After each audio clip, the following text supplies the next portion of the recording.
Сайн мэцхан уу, намайг Баяр сайхны нутгийн зул гэдэг. Би нөхөр 3 хүүхдийн хамт амьдардаг.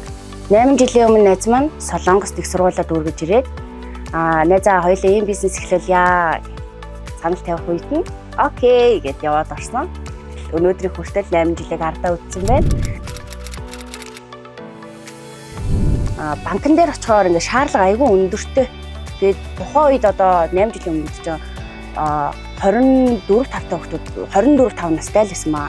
Тэр үед ингээд нэг туршлага гэн эсвэл нэг үйл хөдлөл гэн ингээд тий зээлийн шалгуурууд ингээ хангаж чадахгүй жоохон төвөгтэй байсан. Тийм болохоор транскриптел дээр очиж уулзаад хамгийн анх 5 саяын зээл авч ирсэн. Тэргээрээ тэгээд үүд ажиллагааны зарлуудаа төлөөд бас хүүгийн төлсөн гэсэн мөртлөөсөө ашиг гаргаж чадсан. Ямар ч зээлийг зөв ашиглаж чадах юм бол маш оновчтой. Харин та зээлийг буруу ашиглах юм бол танд өргөл үлдэнэ. Эргэлтийн хөрөнгийн зээл гэж авч ирсэн. Тэгээд эргэлтийн хөрөнгөө зээлээр авснараа маш их сахилга баттай болсон. Сар сард тий за энэ зүйлийг яг ингэнгээд айгүй их зарчимтай болсон. Дис бол зардлууд айгүй багасж эхэлсэн. Мөн транскриптелийн 2 удаагийн сургалтанд сууж үзсэн.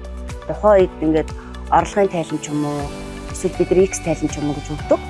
Тухайн үед бол бид нар ингээд нэг бэлэн мөнгөний урсгалыг тоохгүйгээр айгүй их алдагдалд ордог гэсэн юм билээ. Тийм болохоор энэ явуулж байгаа одоо энэ сургалт, семинар тий энэ болгонд ингээд очиод айгүй их мэдлэг хөрвүүлж авсан. Миний үеийн болон миний доод үеийн тий охид залуучууд, бүсгүүчүүд тий та бүхнийг ингээд санхүүгийн эрх чөлөөнд хүрэхийг хүсэх юм бол зээлээс бүү татгалзаараа гэж хүсэж байна. Маш хариуцлагатай байгаарай гэж уриалмаар байна. Хүчтэй байгаарай.